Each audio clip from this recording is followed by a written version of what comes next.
নড়াইলে অপহরণ করে হত্যাকাণ্ডের মামলায় ৩ জনকে ফাঁসির আদেশ দিয়েছেন আদালত। ১২ জুন দুপুরে জেলা ও দায়রা জজ আলমাস হোসেন মৃধা এ রায় ঘোষণা করেন।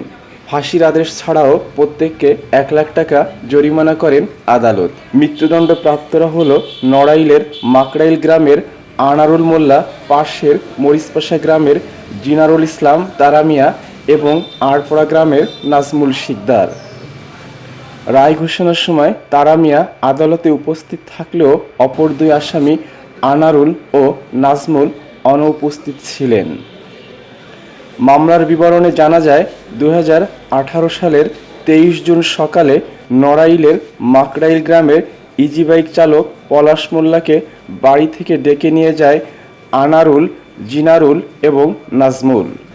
তারা ৪০,০০০ টাকায় ইজি বাইক কিনে দেওয়ার প্রলোভনে পলাশকে অপহরণ করে।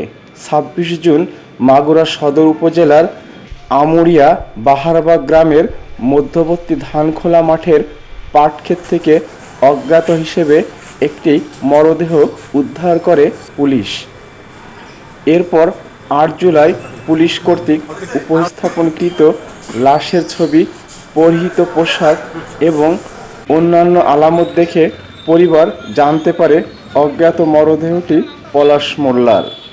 শ্বাসরোধে হত্যার পর পলাশের মরদেহ কাদামাটি দিয়ে ঢেকে রাখা হয়। এ ব্যাপারে রাষ্ট্রপক্ষের public prosecutor PP advocate Emdadul Islam Imdad বলেন, আসামি আনারুল মোল্লা, তারপর জিনারুল ইসলাম ওরফে তারামিয়া এবং মোহাম্মদ নাজমুল ইসলাম শিকদার, এই ৩ জন আসামির বিরুদ্ধে মাননীয় জেলা দায়রা জজ নড়াইল বাহাদুর নড়াইল ৩০২ ধারা তাদের মৃত্যুদণ্ড দণ্ডিত করার আদেশ দেন এবং ৩৬৪ ধারায় অভিযোগে তাদের ১০ বছর সশ্রম কারাদণ্ড এবং ২০,০০০ টাকা জরিমানা আদেশ দেন। তাদের মধ্যে আসামি তারামিয়া উপস্থিত ছিল আদালতে, আর ২ জন পলাতক আসামিরা ধরার পর থেকে তাদের শাস্তি বহাল হবে। আর আসামির তারামিয়া মৃত্যুদণ্ডের আদেশ মহামান্য হাইকোর্ট এবং সুপ্রিম কোর্টের শেষ আদেশ সাপেক্ষে তাদের মৃত্যুদণ্ড কার্যকর।